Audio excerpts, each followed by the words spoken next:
I'm curious, so why does serving matter in a kid's life? Like, why should we keep pursuing the idea of serving and service? Ask your mayor or your city manager specifically, how can we serve the young people? Serving is in the mundane, everyday moments.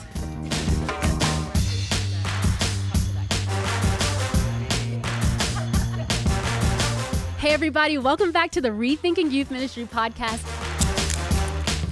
I'm Leslie. I get to serve here on the Orange team, and I am excited about today's conversation. We are talking about what it means to rethink serving when it comes to youth ministry. So I'm excited to have this conversation. I'm here in the studio with Shane, Anastasia, and Charlie, but I'm going to let them introduce themselves before we hop into today's conversation. Well, hey, my name's Charlie, and I'm an Orange Student Specialist, volunteer youth worker, parent, and all the things, really. All the things. And Charlie cards. And Charlie. And Charlie cards.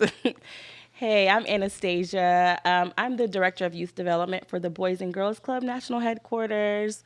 I'm a mama of 2 boys, a wife to an incredible husband, serve in my local church, and baker.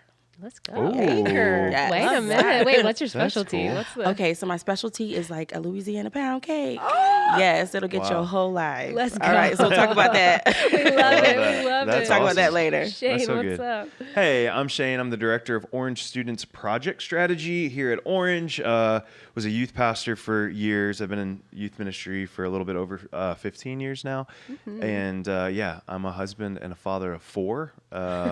What else? Yeah, that's what I got. I Travel love and it. speak in different settings. Like, yeah, just love youth ministry. I love it. Yeah. I'm proud of you for not mentioning your book, How to See God, that you can get at howtoseegod.com. HowToSeeGodBook.com. Oh, How to See God book. I tried Yeah. to give you the Right. book, We and I couldn't saw get you that handle. We resist. couldn't I get saw that you handle. resist It's the okay. urge. It's all right. It's a great book. It's a great book. Thanks. Y'all, we are here to talk about, we're rethinking serving, the topic of serving. And so we got to figure out, what do we even mean when we say serving? But the first thing I want to know, I'm going to pivot us. I'm going to throw us through the curveball. I was going to save this question for later, but I just am so curious. I want to know some fails, some serving fails that you have experienced, whether you did something, whether you're on a team that did something, whether you planned some kind of trip that didn't go great with kids. I don't know what it is. What are your serving fails? I'll jump in. Yeah. Okay. So I was leading a missions trip to Malawi in Africa. Okay. And we were on a very, very long flight. It was our big flight across the Atlantic, and we landed in Johannesburg. And as we were landing in Johannesburg, I had a bunch of teenagers. Some of these teenagers I knew well. Some of them I didn't know that well.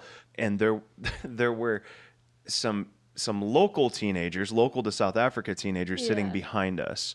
They were having a conversation. Yeah. They were having a conversation. They were talking about stuff. They were asking some of our girls questions, and like, it was fine. It was a free-flowing conversation until one of my students stood up and said, "What language are you speaking?" The problem with this question is, if you know anything about South Africa, many of them speak English, including these guys that were talking. Wait, what? And it was just like an accent thing, but it was so, I know, right? What did It was you like, say? oh, I mean, I just sit down. You know, what are we doing here? You know, I definitely have to have the question gosh. or the conversation of like, you don't necessarily say those things. Oh Like, it was my the most like gosh. American moment. It was the most like, and it was, she was great. She didn't mean anything by it, but it Yeah. became kind of a running joke the rest of the time of like, let's just be mindful of like Oh who we my let her talk gosh. to. Yeah. type thing. No, it's That's terrible. Cultural wild. context. Yeah, right? I know, right? Yeah, and we did train them ahead of time, so. I was going to ask. I was like, did y'all? I Oh, heck mean, yeah. I didn't That's wanna why put we you were on all blast, dying a little but- bit inside, and she's just like she was like the happiest person ever, and I don't think we thought anything of it. It was Just just so like, innocent. "What language are you speaking?" They're like, "English." I'm like, oh my gosh, no. okay. So that was fun. I love it. Yeah. We always invited students to help serve communion in our church, which is a lovely moment for them to be in front of the church and get to serve to everybody. And at the end of communion, typically we would take the elements and return them back to the earth, like pour the juice out in the yard and put the bread out for the birds. But during this moment, middle school boy, why is it always a middle school boy? But typically, he might actually have been in high school, but at the end of it, he just took the chalice with the remainder of the juice and all the gross bread that's fallen in there boy. and just chugged it. I mean, all the way back. That's and amazing. you could hear like a few grandmas gasping in the Oh, back. And he oh just my stood there gosh. like, Like he was Wow. smiling, happy with what he'd done. Wow. We're like, okay, yeah, good job. That's Also, awesome. can we talk about how gross that could have been? Yeah, Like, I'm Or concerned. was. Or was. Right, like all the things. Wait. I have a So question. we do intinction. Okay. Yeah, where you take the bread and you dip it into the juice. And so Yeah. you're thinking like 100+ people have been through the man. line. Fingertips in Yes, the water. Oh no, I yes. can't. So- I'm done. Wait. Was it grape juice or wine? No. Hi, we're Methodists and we use grape juice. Okay. Because I was Oh thinking my gosh, he but was. can you imagine? Yeah, that's what I was Yeah. thinking. He's like, turned out for what? Just throws it back.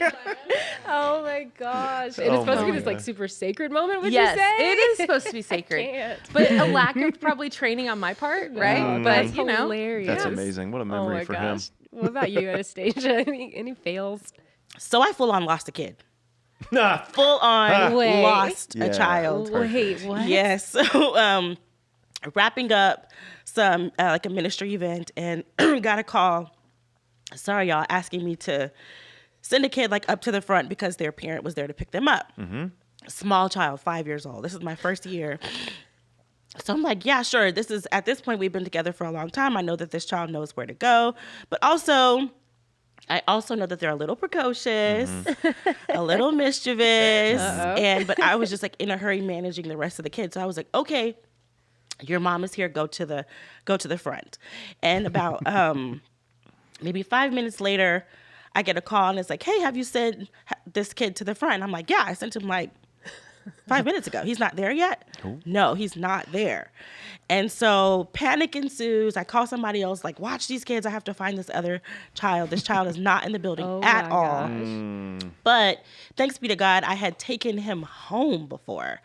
And so something just told me, like, I think he walked home. Oh, Yeah, I think when I no. said, your Follow your the route. mom's waiting for you. Oh no. At home. oh my Because he's 5 and I was Oh, being he was 5? Yes. Oh, He was 5 and I was not being intelligent. He's like, my mom is at home, so that's where I'm gonna go. Yeah. That So I makes literally sense. left the children with somebody else, drove to this child's house, and they were there. Nice. Which was like right across. It wasn't far away, but still, Shout like out to him for getting home. full on lost a kid. So I Ooh. think I win, right? No, yeah. Yes. Here, let me be Yes. honest. Let me be honest, Anastasia. I think that was good for him. I think that was Okay. good. Oh my for him. gosh, it was no. not Wait, that's how you good. build resilience. No, Like, no, no, He's no, going no. to be a better adult. No. do not because of send how you served him. 5-year-olds. That's a No. serve win. I would say. That is the So, ultimate I'm surf just playing. fail. We were in Vine City, Atlanta. It was just Oh, like, in yes. Vine City? Vine City. That So changes something. yes. Wow. That's wild. don't send the 5-year-olds to That's go wild. anywhere by themselves. That's Yeah. the lesson. we cannot be held liable for anything that Anastasia has done. I just Okay. wanna Or make that Shane has disclaimer. recommended you do. Which is why I think this is the perfect pivot to our next question. Yeah. What do we mean when we say serving? Because apparently Shane's definition of serving, I don't know. But what do when we say serving in our context in the churches we worked in or even the spaces we worked in, when we say like we're going to do a service project for kids or we need to incorporate serving more into our ministry, what are we even talking about? I think immediately everybody's mind goes to let's pack our bags and go to Yeah. Johannesburg, South Africa, Yeah. right? And I think serving is in the mundane, everyday moments, right? Within the body of the church so that students know how to be the church. Yeah. Whether that's being a greeter or taking out the trash, like doing things in their own lives then too, of serving their neighbors, whether that's raking leaves or just showing Yeah. up to do something for someone else. Yeah. Yeah, that's good. Yeah. I think about it more as building a culture of service. So I think there's a lot of different opportunities that can be a part of that, whether it's some of the things, Charlie, that you were just mentioning, or maybe it is a overseas missions trip, if that makes sense, and it's right, and you do good cultural training so they don't say certain things on flights. But I think what I would love to see in more youth ministries, and what I always wanted to see in the youth ministries I was a part of and leading, were students who would grab hold of this idea that service is a way of life. And I think any way that we could program or schedule toward that or talk about it in a way that makes that clear, that's probably a win. Yeah, I agree with that 100%. To me, service, very simply, is just giving of yourself. And when you do that, others benefit, and so do you. And we all have skills, talents, passions, ideas, resources, even as young people, that we can offer to somebody else just to like add a little bit more love, a little bit more joy to their lives. And kind of to your point, Shane, I think the best way that we do that is through integration. It's not through like this separate event, although that's important, but it's really about integrating like service into our everyday lives where we find ourselves. That's good. That's really good. So what are some ways we get this wrong? I don't think we teach families how to value it. Interesting. Like within the church and youth ministry, we talk so much about service within the church, good, but Troy. then why are we not helping parents understand that this should be a core value in their families? Yeah. Yeah. And I also think sometimes even within our churches, kind of to your point, Charlie, service is like relegated to this one ministry that's dedicated to like outreach or community work. Yeah. And still it's not integrated within the culture and the fabric of our churches. Yeah. And so sometimes young people struggle to understand how service and acts of love connects to their faith. Yeah. Wow. Yeah. I feel like there's two ways that maybe we get this wrong, in my opinion. One is if service is always connected to the church, I just don't think that's it. Like service should be beyond the walls of the church for many reasons, but oftentimes those are the only opportunities we put in front of students. It's like, do this or serve in this, kids ministry or whatever else. All good things, but that can't be the only thing. So that's one. And then two, I think when we make certain things the crown jewels of service, that's where we get in trouble. So what I mean by that is like if going on a mission trip overseas is like when you really made it in service. Like even saying it like that sounds backwards, but sometimes I think in church settings we kind of hold that posture of like, well, if you do that, then you've really done it, or that's the thing to work toward. Or I just don't think it works like that. Service in your home or in your community is just as powerful. In fact, hot take, many times more powerful and has more of a lasting impact than what you do on those other trips. Yeah, that's real. I think there's times when if you look at a kid's life in your ministry and the only time they've ever really been invited to serve or had engagement with the idea of serving is it was an event with a date on it, then I don't know what the word is, eventifies the idea of serving, that it needs to come with, getting to pack a book bag and have a snack and go on a trip or whatever the thing is. It becomes this, it gets so contained. And I just don't know that that's really what Jesus was getting at when he was serving as a way of life, So I think that's really interesting. I will say, though, that I think programming those things as a means to an end, if the end is building a habit, building a posture, can be really, really good. Yeah. But it can't just be getting a certain amount of students here so I can take a picture or count a number and feel like we've done service as a youth ministry. It's always got to be toward the integration, like Anastasia was talking about. And I think the other part is, I don't know if we always are thoughtful about meeting the express needs of the people that we hope to serve. Sometimes we assume that we know what people in our communities need, and we kind of just parachute in and provide this service. Wow. But because of that lack of integration, because sometimes of the lack of the culture of service, we're actually not meeting the express needs of the people that we hope to serve. And we're teaching our young people that being thoughtful about alignment is not necessary. Because we don't stop and listen, right? I mean, that's like the heart of it, is that we assume because you're unhoused, you need A, B, and C. But have you ever sat and just listened to your unhoused neighbor to actually hear what the need is before we like parachute in and be like, look what we've done for you. And they're like, cool, great, awesome. Right. That's real. I would say that service isn't service if it's not meeting the tangible needs. Right. I think, Anastasia, what you just said is so important. And I'm going to say this because this was my context and also the context that I was raised in. But for wealthier suburban churches, you have to take the time to truly understand the needs, to listen, or have somebody on your team or somebody on your staff who can do that work and educate you before you just step into a setting and assume you know what to do. Like that is so problematic. There's a book called When Helping Hurts. That's what we use to train anytime we went on missions trips. But that book can actually be really helpful within local contexts as well. Yeah. I think that's true because service, apart from relationship, often does damage. And I think that's something that we need to really rethink is how can we serve in the context of relationship and not apart from it, so that we can really be impactful and demonstrate the love that we're hoping to show. Yeah, this is good. I'm curious, what are some maybe practical ways to even go about finding the actual needs? I know we assume what the needs are when we see, oh, that fence needs to be painted, or our unhoused friend, they need food, or whatever the thing is. What are some ways that you actually can figure out what needs are, whether that's in your local community or even outside of your local community?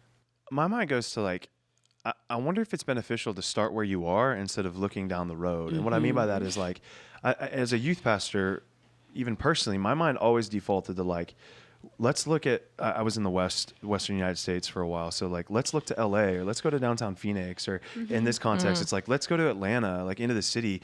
But I wonder like, if you're not in one of those city centers, what would it look like to like look on the block next to you, or look at your downtown area and like find the needs in your community? Because I would venture to say, no matter what your context is, no matter if there's material wealth or you feel like it is materially poor, there are needs and there are people in need in every space. So to find that, and I think, Anastasia, it makes me think of the Boys and Girls Club because I know that's the context that you work in. But when I was in Gilbert, Arizona, which is a wealthy suburb of Phoenix, the Boys and Girls Club was serving kids in that community that were often overlooked, but were right there. We didn't have to go to Phoenix to find needs to serve. So I don't know if that's common. Yeah, that is. So my background is actually pretty multidisciplinary. So I was and I'm sharing this for a reason. So I was a teacher and assistant principal for several years.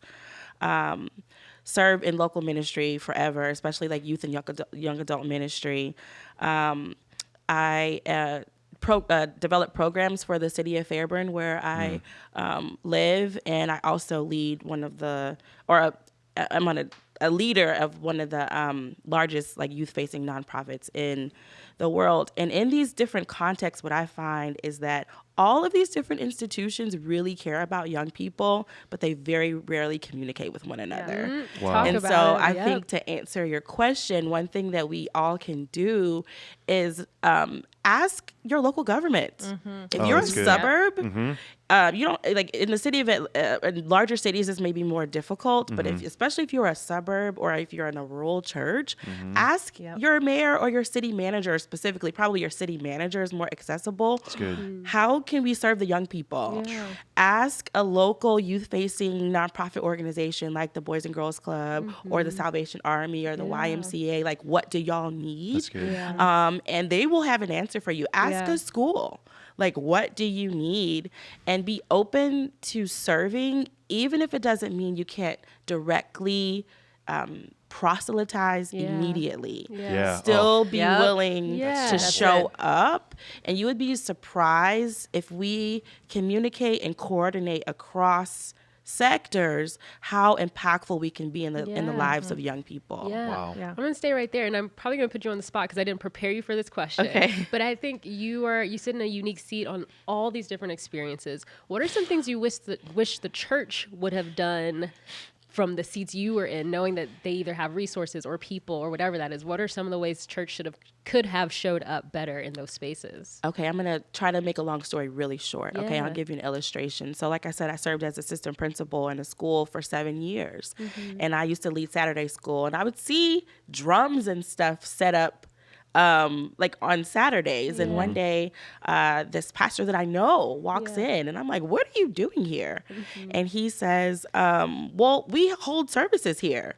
And I'm like, how do I not know that? And he was like, well, your leadership team didn't like talk about this. And I'm like, no, I don't handle facilities. But really what I was asking is, why doesn't this community know that you are present? You have been worshiping in our school for 2 years, and nobody has an idea that you are here. Interesting. That is an illustration of what happens over and over and over as we're trying to think about how to serve our young people. And I think it's important for us to ask the question, outside of your church, does your community know that you are there? Wow. And I can't tell you, like I said, how many times I wish that a church would just call the school and say, hey, what do you need? And like, actually, we need books and we need supports for our teachers. And so I can go on and on and on, but simply put, just like calling and asking the question. Within a year of my husband and I moving to Fairburn, we set a meeting up with the city manager and just asked, we have a very small church. We don't have a lot of people, but we love really hard. Like, where do the resources and the skill sets in our church align with the needs of this community? And program development came out of that. And what's troubling is that just simply the question of how can we serve the youth that may or may not attend our church is never asked or rarely asked. That's really important, Anastasia. I think that thread throughout what you were just saying is what jumps out at me, because oftentimes we in youth ministry will go, we want to serve with no strings attached, like no agenda, but like, can we just talk about it? Like, there's an agenda, and like it feels like there has to be, or we're held accountable to that, because like we are a church, so ultimately we want people to connect with Jesus. But I'm just curious to kind of reflect this back to you of what does that actually look like from your experience. How can churches serve truly with no strings attached? Like I said, I think it's about aligning like the resources and the skills that you have in your church with the needs of the community in a school. And this to me is applicable whether the community is like well off or not. So your church, okay, so here's another mindset shift that I think that we should adopt as youth leaders, is that youth ministry should not just be relegated to like this small group of people, but really everyone in the church is responsible for cultivating our future. Yeah, that's good. Everyone in the church is responsible for that. And I think systematically we need to rethink how we incorporate everyone in the church in the service of our young people. So that good. Might be another conversation, but it could just be a matter of, you may not be passionate about like small group, but maybe you're like a mental health professional that can lend your services to the young people who attend the schools in your area. That's great. Or maybe you have like a financial background and parents need some help thinking through how they can set their young people up for financial freedom. You can offer that. That's good. Or, so on and on and on. So I think that's how you do it. You just ask, what's in my hand? How can I use what's already in my hand to serve the young people around me? And I think it's easier than we realize. I love that. That's good.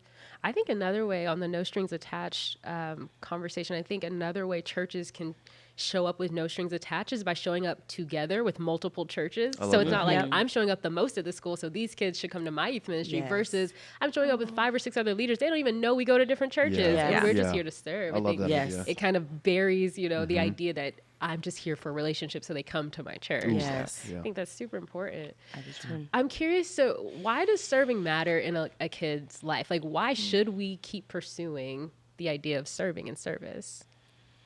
Can I speak as a mom instead of a youth worker? Oh, yes, please. High value in our family is service, always has been. And what that means is that's a priority in all things that we do. And we want to be generous, not with just our money, but with our time and who we are. So instilling that in our kids from day one, when we've been on mission trips. No, I'm going to say that again. I don't think mission trips were the most influential piece in the lives of our kids. It was the everyday, how do you help your neighbor? How are you helping a teacher? How are you showing up, right?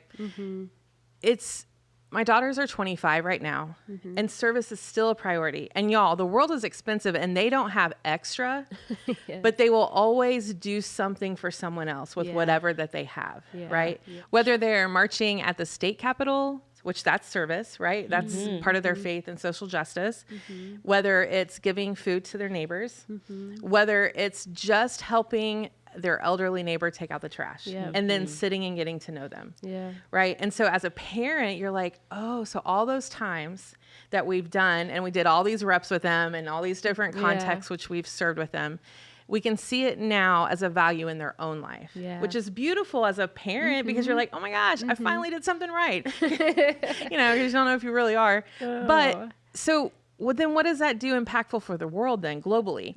Like if every family and every student was valuing others, then gosh, can you imagine the impact worldwide? Right.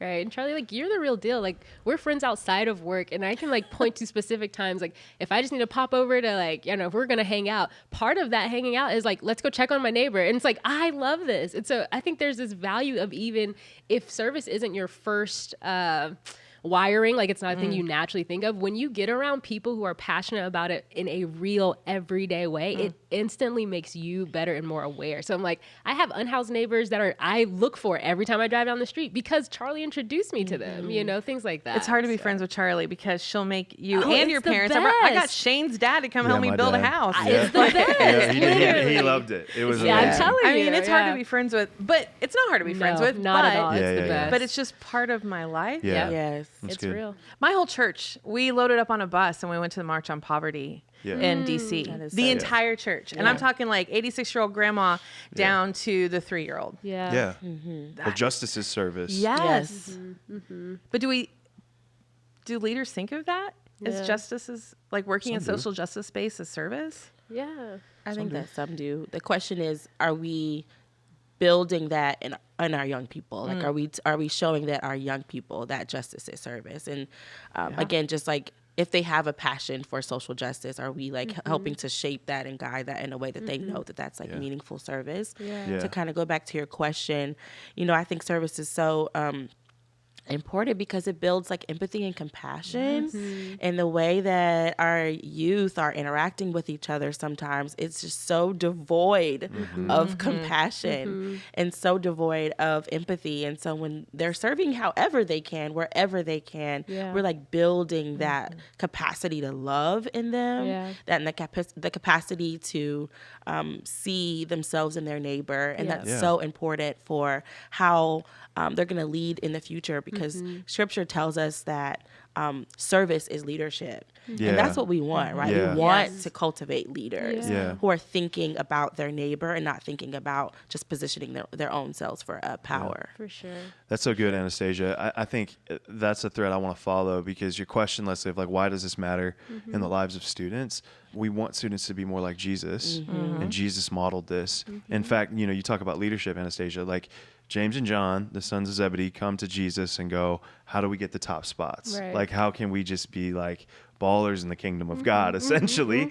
And he's like, he just hits them with such an inverse response, and something that had to catch them off guard by going, hey, even the Son of Man came to serve, not to be served, and to give his life as a ransom for many. Essentially, if you want to be great in my economy, if you want to be great in my kingdom, you become the best servant. And I'm like, okay, that's what we want for students. Like, we want them to be leaders. We want them to be influencers. We want them, all of those things can be really, really good. But if they have all of that and they're not serving, then they're missing an aspect of becoming more like Jesus. Yeah. And that's our ultimate goal for every student. For sure. When you were talking about kind of fanning the flames of students when it comes to social justice as service, I think we also have to listen to Gen Z and Gen Alpha when it comes to social justice, because they understand those things naturally better than we do. Yes. So I would go like, yes, we need to fan those flames and encourage them in that way, but they intuitively often know how to serve in a way that is also doing justice in their world. So we just got to get behind them and follow their lead as it stands. That's so good. We've talked about justice as service. I would bring like relationship as service, like spending time with people, giving of your time just to like be in relationship with people who aren't, in relationship with others. What are some other categories? Like, for those of us listening and thinking about, okay, I know my typical categories to go feed, or my typical categories XYZ. What are some other categories we can start thinking in? I hope this gets at your question, and I hope that I'm not also sounding like repetitive, but I really do think, like, if a young person has like the gift of song, for example, yeah. That's good. to just go and sing to an elder, Yeah. right? It's like, that is service. Yeah. Or like, I really like to bake. And one thing that I'm like doing with my sons is we're like baking together and taking baked goods Yeah. like to our neighbors, that. right? that. It's like Yeah. that service. Yep. So it's just like, I really think it's just about, again, integration, just like what you already love to do, whether that's singing, whether that's baking, whether that's dancing. Maybe you're a writer, you want to write something encouraging and give that to people. Yeah. That's good. These are very practical ways that you can do every single day because you already love it. Yeah. It's to serve somebody else. Yeah. I really like the idea of like going deep with certain people or in certain places. I think that's just kind of my personality. So like, I think dropping in all over the place can be good, but I think like find a nursing home to adopt. Like consider like cross-generational service. Find a nursing home to adopt and do some of the things that Anastasia just talked about. I do think in the local church, one of the greatest opportunities for students is to serve their next generation. Yes. So whether that is passing out snack or reading the Bible story, or just being a small group leader, not just being a small group leader, that's a huge responsibility, but you know what I mean. Being a small group leader in the lives of elementary school kids, like that's really, really powerful. And not only are they looking up and finding a mentor in that person, the student is going to develop in their faith as they're explaining these things or trying to give context to a Bible story or whatever else. And that can be really powerful. That's so good. So I good. just want to make sure we don't blow past what you just said about like going deep. So I hate to reiterate it, but that is incredibly important. Because of what I said before about like service apart from relationship sometimes can feel very empty and even like patronizing. Absolutely. And so if we're teaching our young people to be consistent, I think we're also building up like the spiritual discipline of faithfulness, Yeah. Oh, that's which good. is I essential love to that. service. Yep. And so adopting a classroom, adopting a street, adopting Yeah. a neighborhood, adopting, a group of kids, just sticking with a group of people over time will be wildly formative for everyone involved. So I just wanted to make sure that we kind of emphasize that it just can't be overstated. I think a place where we showed up over and over again, like once a month, we would serve at this home for adults with disabilities. And that was going deep with them. It's like we would do a service for them once a month and then showed up again and again. And I think those relationships were so unique because their families often didn't show up. Yeah. And so when you become their family, like that's service, right? You That's so become good. people. That's so good. That's so good. Anastasia, something you said is just blowing my mind right now. So I feel like I need to say something about it. It's a spiritual discipline of faithfulness, but faithfulness is one of the fruit of the Spirit. Yes. So if we're serving in ways that are superficial, that are short term, that are drop-ins, maybe we're not even fully expressing the fruit of the Spirit living in us. Like maybe one of the best ways, it's that long, slow work, but maybe one of the best ways is finding a partner in your local community, finding a organization, finding a school, whatever it is, and just going deep with them, not feeling like you need to change the lives of every single person in your community, whether rural, suburban, or in the city center, but instead go, I can be faithful in this place and like watch the Holy Spirit work through that. Watch the fruit of the Spirit pop up in your life. Like, gosh, that was just so powerful what you said. I'm going to be chewing on that for a while. That's awesome.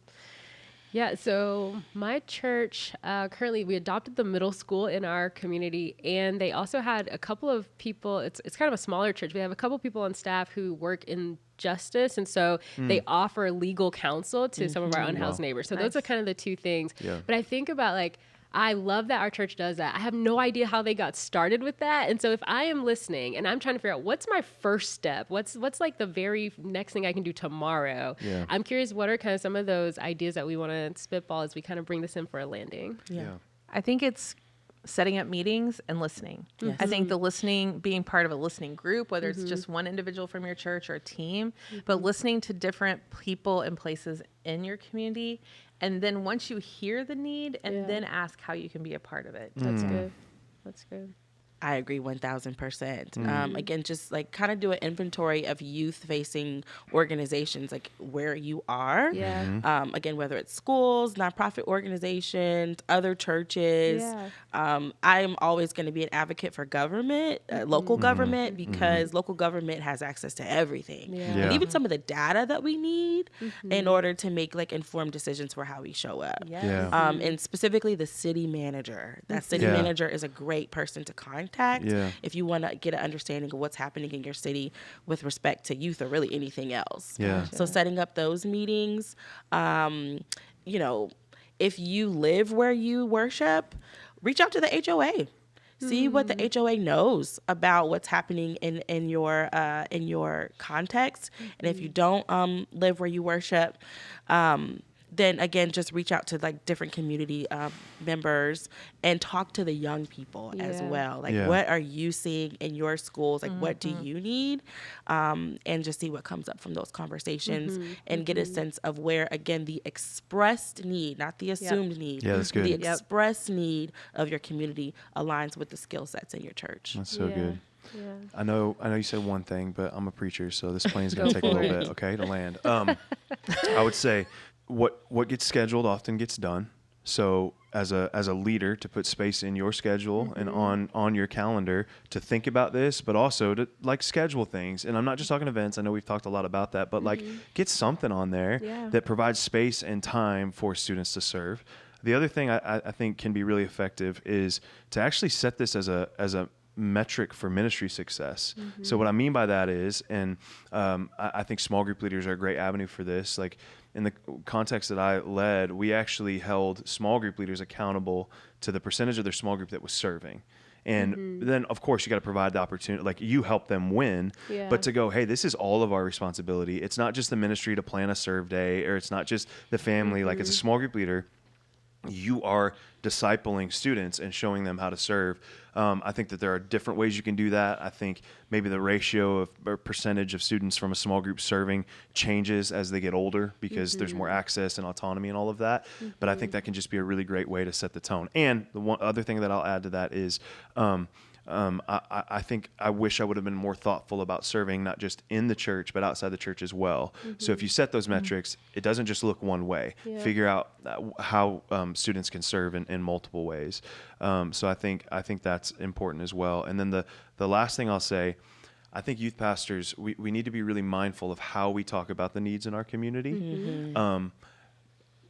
In the year of our Lord, 2024, oftentimes like things just get thrown around, and sometimes I think what I'm most disappointed by is like hearing churches and pastors talk about the unhoused crisis, but in like a negative way, or like talk about cities and it's like, well, this city's full of this and this and this issue, and I'm like, I just can't help but think, I'm like, but it's the church's responsibility to serve and love people and like make this world a better place. Like it's if it started in the garden, like shouldn't we be cultivating toward that once again? And I just think the way we talk about these things in front of our students, one, Because can you don't render know- us like, it can render us like really, really out of touch because students are like, we care. But then two, it's like our stewardship. Like, I don't know. I just But think also, we gotta you be don't know if that mindful. kid's in your ministry. Right. Listening to how you're talking 1000%. about. Right. Yeah. And So the true. harm that will do. Yeah. Guys, we have to be so careful with that. Yeah, I agree.